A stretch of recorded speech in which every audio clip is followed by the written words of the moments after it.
Selamat sore, salam sejahtera bagi kita sekalian. Shalom, salve, om swastiastu. Namo Buddhaya, salam kebajikan. Yang saya hormati Menteri Energi dan Sumber Daya Mineral, Saudara Bahlil Lahadalia. Direktur Utama PT Pertamina, Saudara Simon Aloysius Mantiri, beserta jajaran Direksi Pertamina, Komisaris Utama PT Pertamina Muhammad Iriawan, dengan semua jajaran komisaris yang hadir, Ketua Badan Pemeriksa Keuangan Republik Indonesia, Saudari Isma Yatun yang saya hormati, para Ketua Komisi DPR RI, Ketua Komisi 6, Saudari Anggia Erna Rini beserta jajaran Komisi 6 yang hadir, Ketua Komisi 12, Saudara Bambang Patijaya beserta jajaran Komisi 12 yang hadir,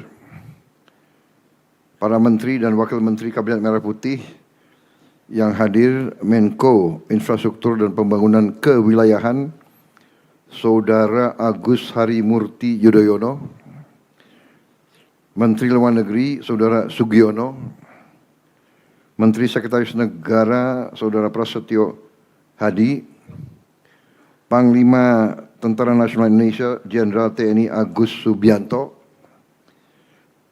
Kapolri, Jenderal Polisi Listio Sigit Prabowo, Kepala Badan Pengendalian Pembangunan dan Investigasi Khusus, Saudara Aris Marsudianto, Sekretaris Kabinet RI, Letnan Kolonel Infantri Teddy Indrawijaya, Kepala Badan Komunikasi Pemerintah, Saudara Angga Raka Prabowo, Wakil Menteri Investasi, Saudara Todo Tua Pasaribu,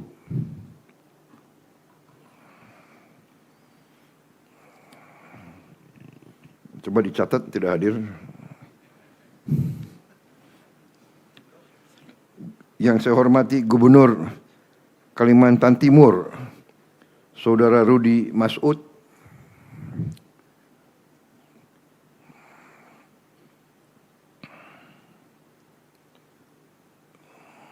beserta Forkopimda Provinsi Kalimantan Timur. Saya lihat hadir Panglima, Pangdam, Kapolda juga hadir, ya, dengan anggota yang ini, Kepala Kejaksaan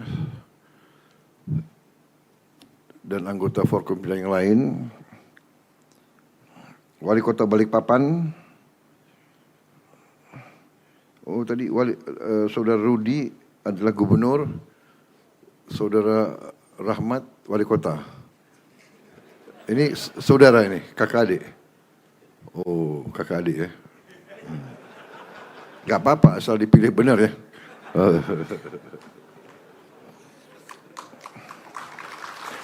Wakil Gubernur hadir, Wakil Gubernur. Wakil Gubernur ini soalnya orang Gerindra di sini nih. Jangan Golkar aja. Friend, kita friend.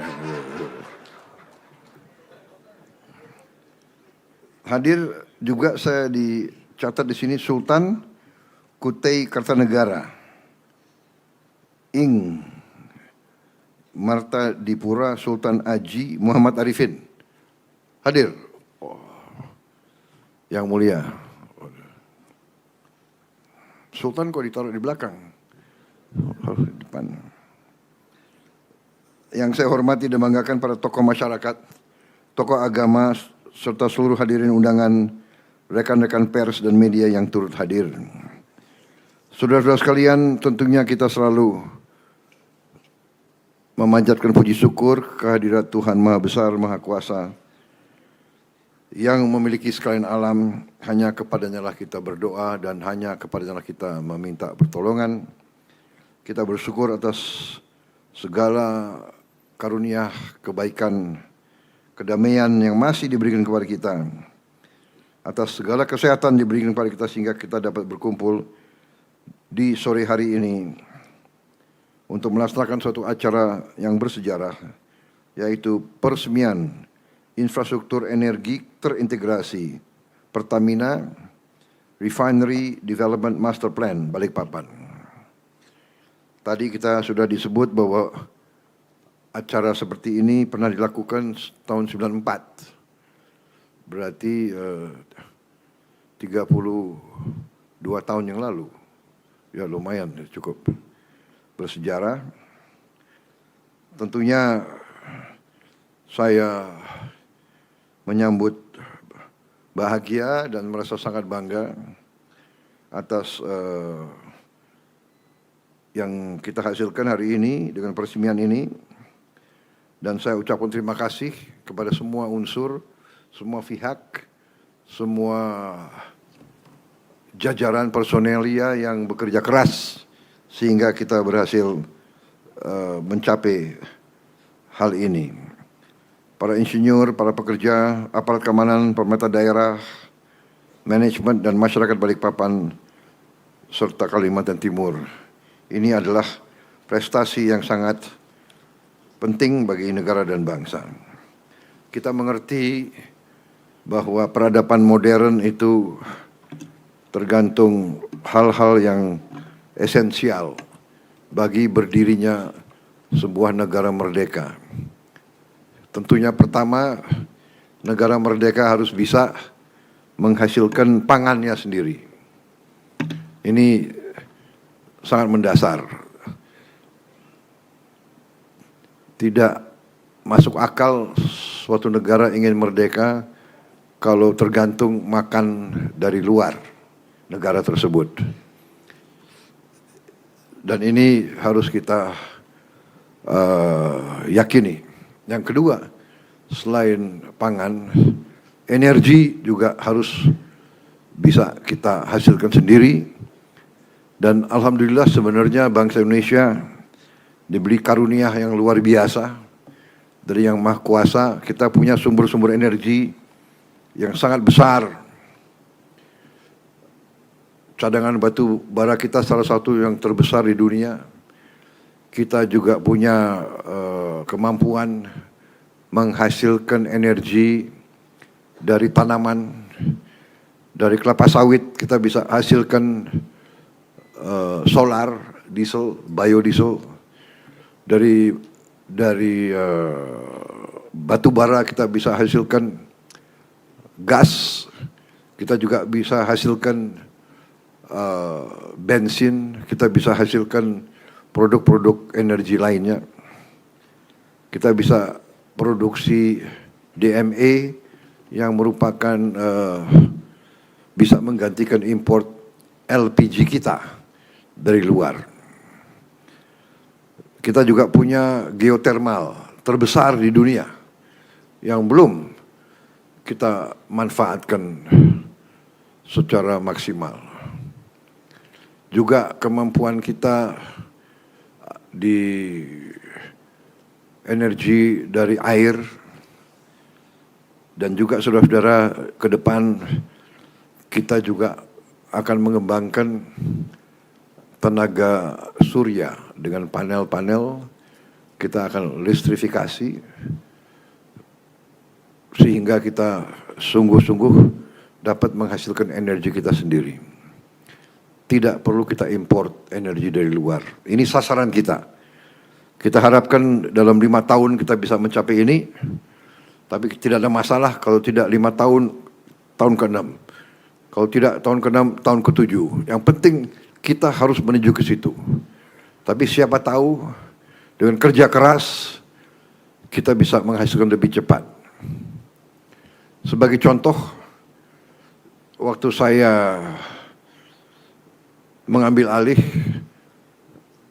kepimpinan nasional setelah saya menerima mandat dari rakyat, saya dilantik tanggal 20 Oktober. Saya beri target kepada tim saya untuk swasembada beras dalam waktu 4 tahun. Ternyata kita berhasil dalam 1 tahun. Ini sesuatu yang tidak diduga-duga oleh siapapun. Ini hasil kerja keras daripada tim kita, dari sinergi kabinet yang saya pimpin.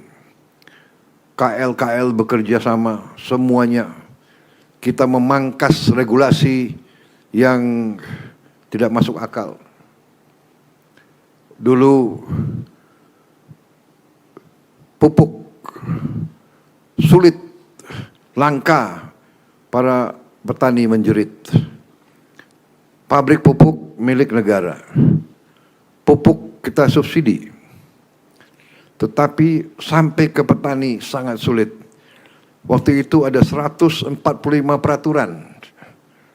145 peraturan. Ada 11 KL yang harus menyetujui. Harus juga tanda tangan gubernur dan bupati. Jadi dari pabrik sampai ke petani mungkin dibutuhkan 13 tanda tangan. Bayangkan. Kita hilangkan itu semua. 145 peraturan kita hapus. Dan sekarang tidak perlu 13 tanda tangan, cukup satu tanda tangan, satu instruksi, kemudian pupuk itu langsung ke petani. Dan petani tidak perlu pakai macam-macam, cukup kartu penduduk, cukup disetujui oleh kepala desa, benar dia petani di sini. Dan akhirnya kita berhasil, pertama kali dalam sejarah bangsa kita berhasil menurunkan harga pupuk sebesar 20%. Sesungguhnya Menteri Pertanian melaporkan bisa menurunkan 25%. Tapi saya kasih tahu biarlah pabrik dapat keuntungan 5% sehingga kita turunkan cukup 20%, tetapi petani sudah sangat terima kasih. Dan walaupun kita turunkan harga, ternyata volume pupuk naik 700.000 ton. Jadi petani sekarang harga terjangkau, barang ada. Ini contoh. Sekarang juga perberasan.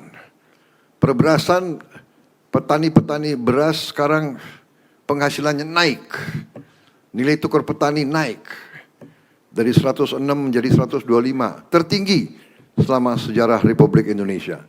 Cadangan kita juga tertinggi.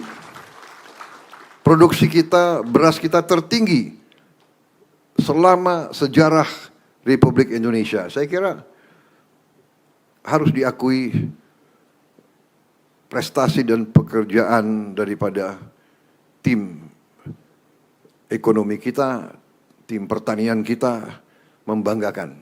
Ya. Dan ini bukan kita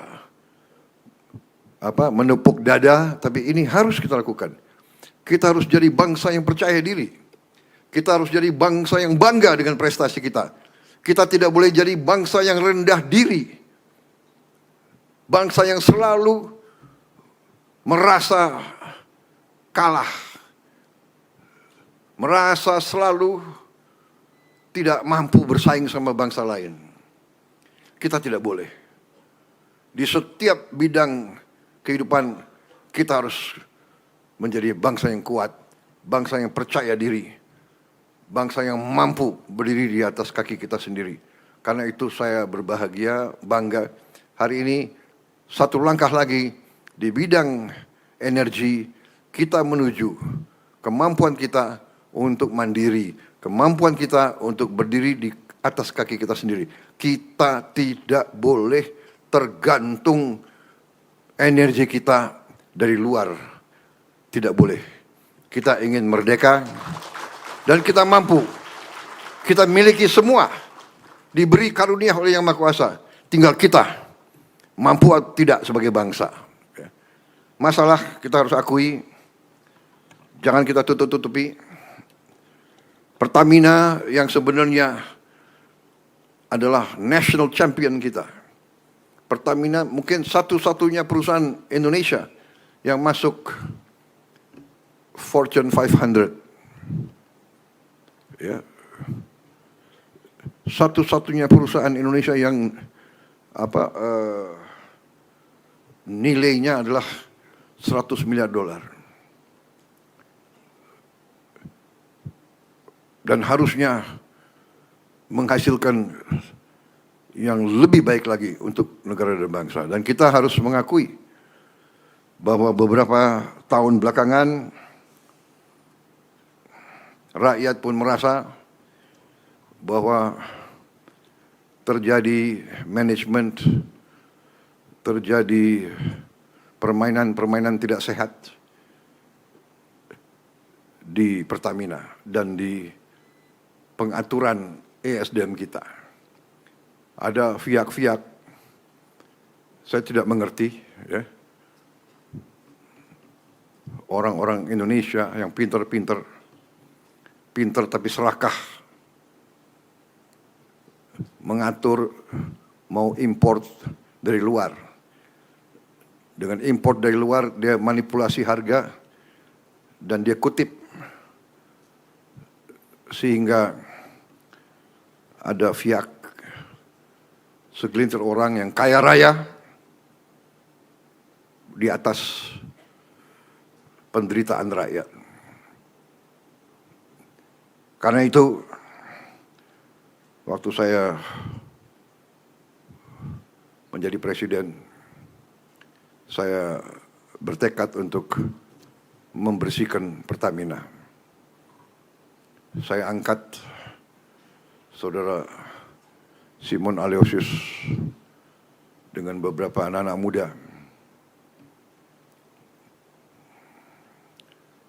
Dan saya beri tugas, jangan korupsi. Jangan kau cari kaya di atas kepercayaan ini. Direktur Utama Pertamina sangat strategis. Anda bertanggung jawab atas sebuah perusahaan 100 miliar dolar.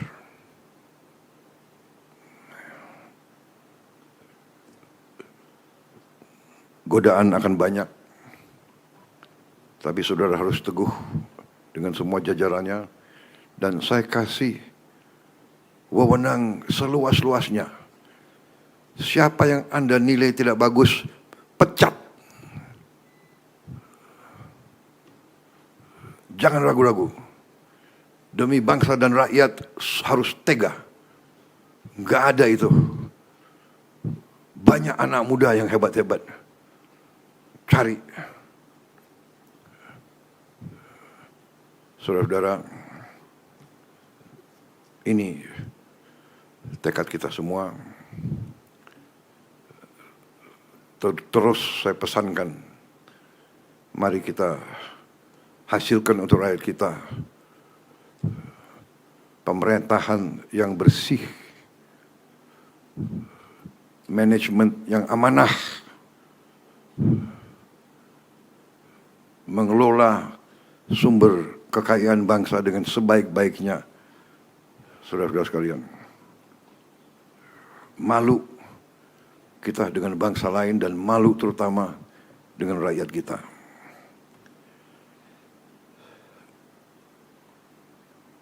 Praktek-praktek markup,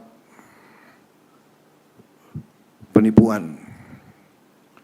Markup itu adalah penipuan dan pencurian, mencuri di siang bolong.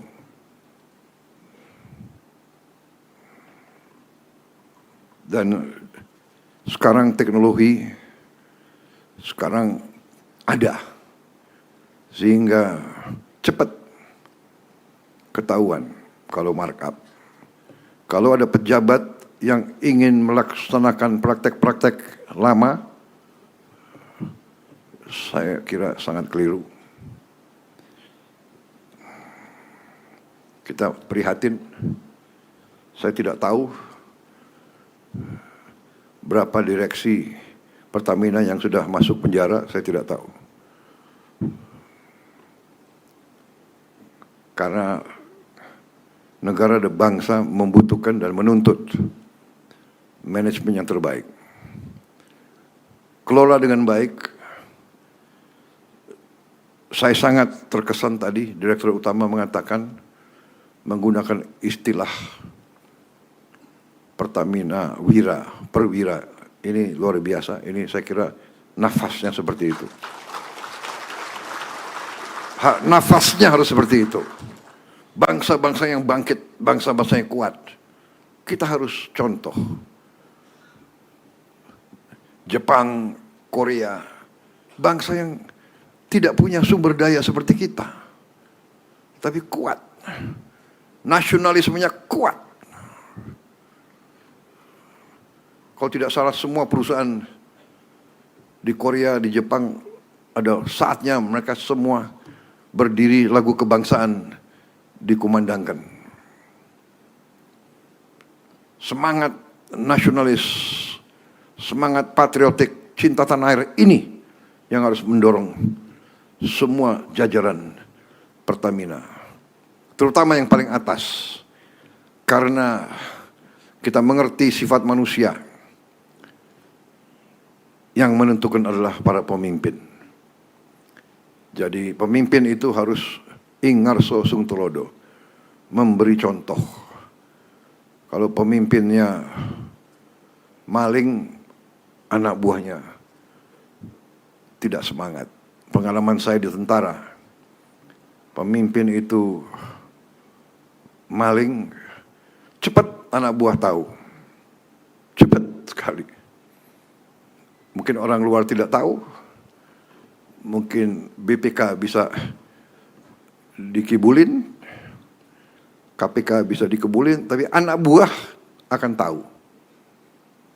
Di tentara itu kalau komandan-komandan yang maling, pemimpin yang maling, itu dikasih julukan kapal keruk. Dan seumur hidup dia akan membawa nama itu, kapal keruk. Pemimpin harus memberi contoh. Saya terima kasih semangat tadi. Wira, benar. Ya, pejuang, kesatria, pendekar. Saudara-saudara, perang kemerdekaan ada beberapa fase. Perang kemerdekaan pertama tentunya ratusan tahun yang dulu. Perang kemerdekaan yang kita berhasil rebut kedaulatan tahun 45. Habis itu perang kemerdekaan atau perang untuk mempertahankan kemerdekaan. Kemudian perang untuk mengisi kemerdekaan. Dan untuk mengisi kemerdekaan, kita harus mengelola sumber daya dan sumber-sumber kekayaan kita. Jadi setiap unsur yang diberi tugas dan tanggung jawab mengelola kekayaan negara harus menjalankan misi itu dengan penuh rasa tanggung jawab, dengan penuh cinta tanah air, dengan penuh patriotisme, dengan penuh suri teladan. Kesatria, pembela tanah air. Terlalu banyak pengalaman kita. Direksi BUMN, saya katakan saja, tidak baik.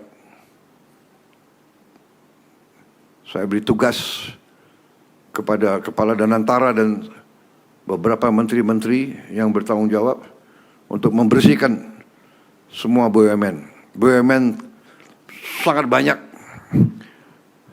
yang rugi. Sudah rugi, minta tantiam lagi.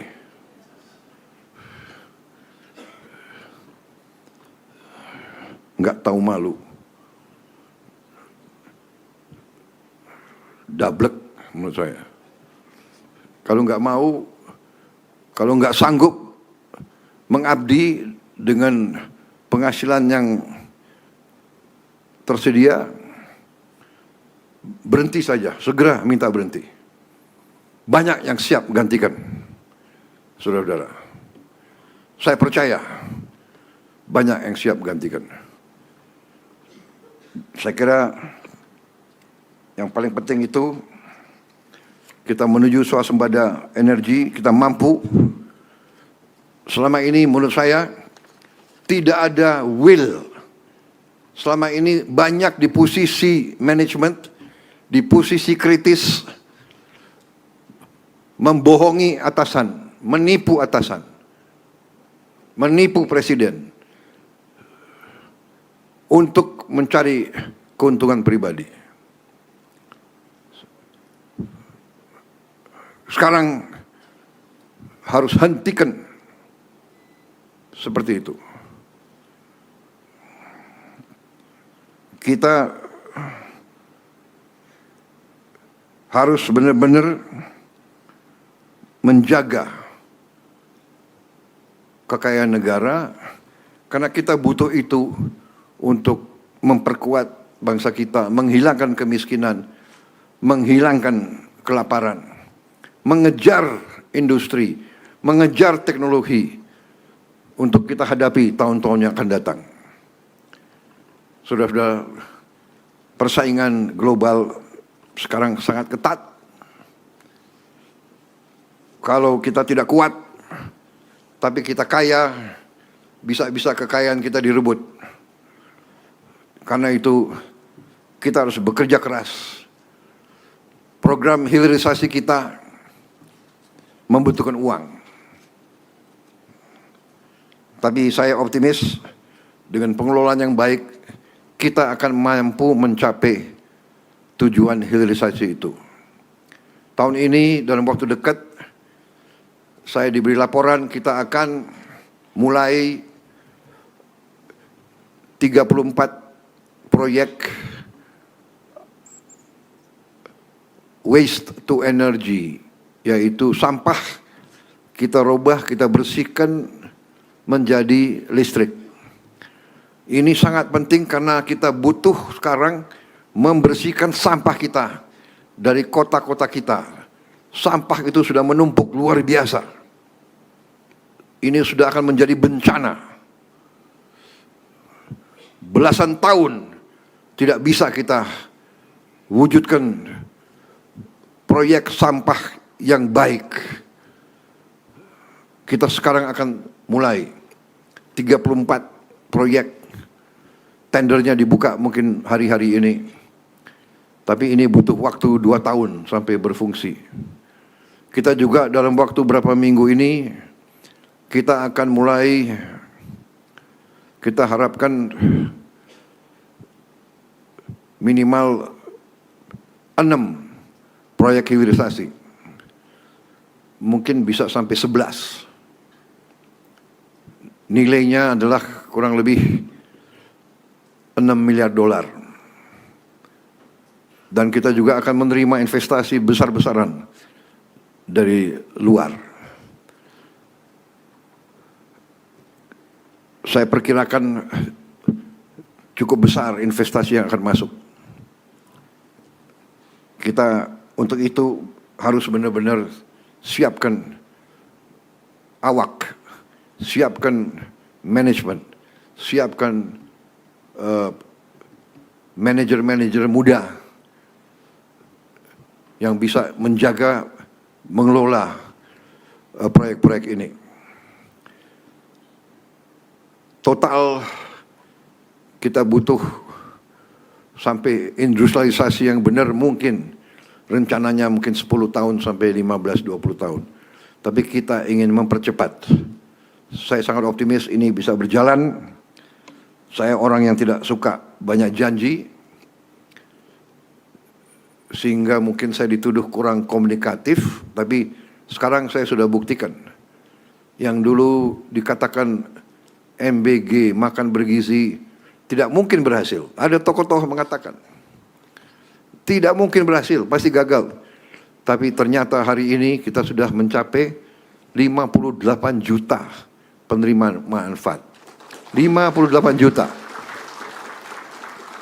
Kalau Singapura itu jumlah penduduknya 6 juta, berarti kita memberi makan berapa?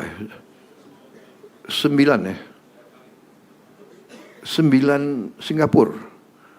9 Singapura kita kasih makan tiap hari. Lumayan ya. Not bad ya.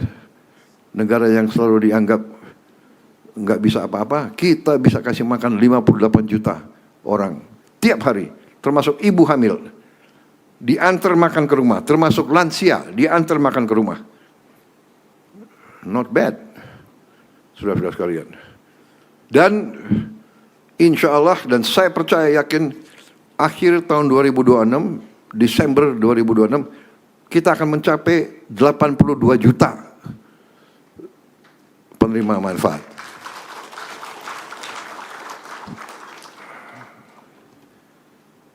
Negara-negara lain seperti Brazil, dia mencapai 41 juta dalam 11 tahun. Kita 58 juta dalam 1 tahun. Yang dianggap tidak mungkin dari segi manajemen. Ini sekarang kita sedang dibicarakan di mana-mana. Kita menjadi studi kasus bagaimana bisa kita hasilkan seperti ini. Sama juga tadi swasembada pangan, makan bergizi, koperasi merah putih. Banyak yang mengatakan, untuk apa koperasi merah putih?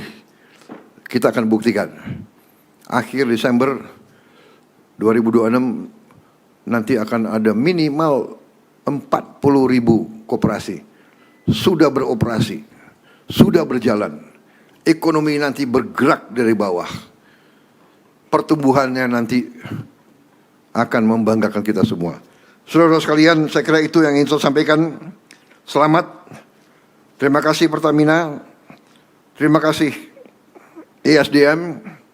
Lanjutkan pekerjaan ini. Saya titip benar-benar, ya, hasilkan Pertamina yang hebat, Pertamina yang efisien, Pertamina yang jadi national champion, kebanggaan seluruh bangsa. Pertamina harus kembali menjadi agent of development, agent of modernization. Dulu Pertamina di awal-awalnya dipimpin oleh Pak Ibnu Sutowo menjadi agent of change, agent of development, agent of modernization. Pertamina dulu punya bagian advanced technology.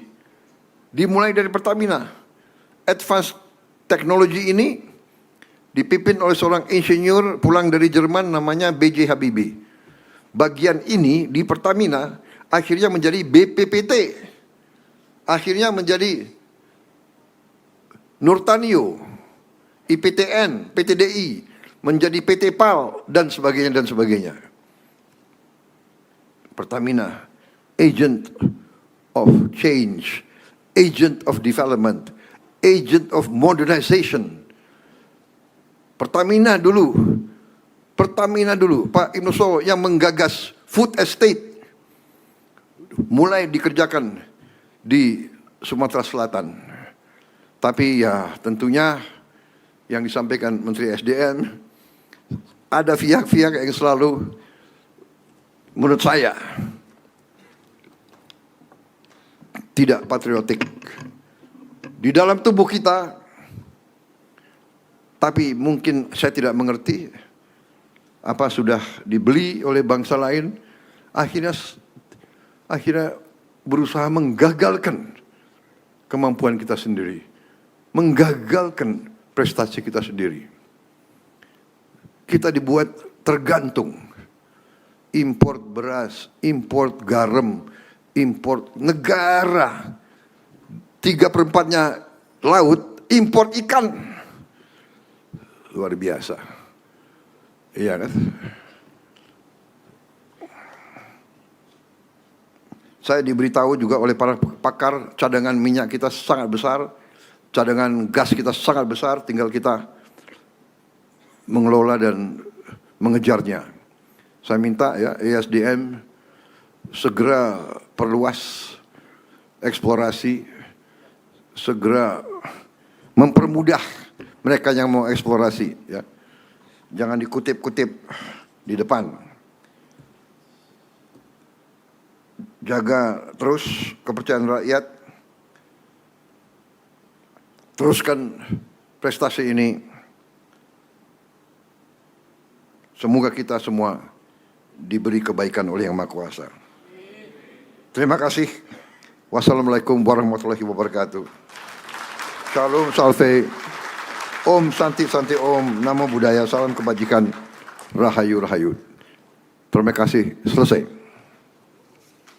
Berikutnya kami mohon berkenan kepada Bapak Presiden untuk melakukan prosesi peresmian. Dimohon untuk mendampingi Menteri ESDM Republik Indonesia, Direktur Utama PT Pertamina Persero.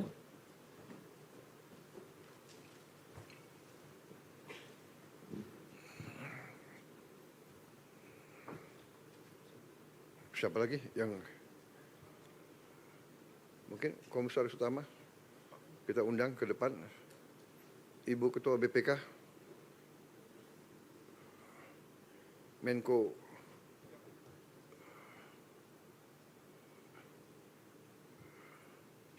mungkin Menseknek, karena supaya lancar apa? Teken-tekennya lancar. Kayaknya sudah mulai botak juga tuh.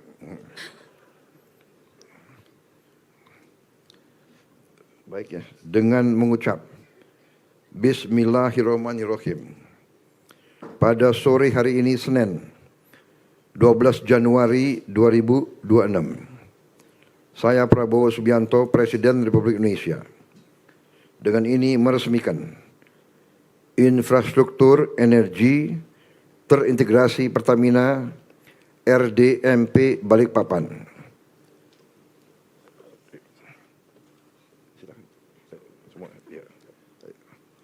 Bismillah.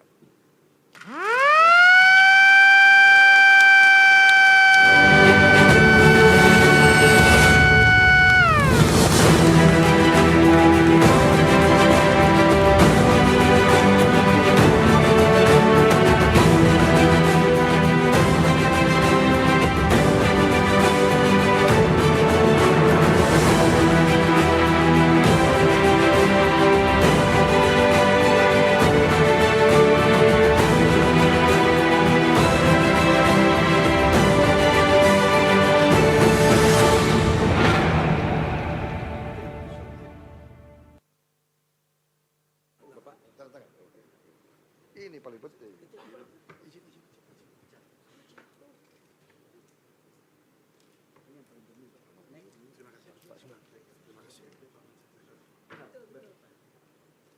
Bismillahirrahmanirrahim.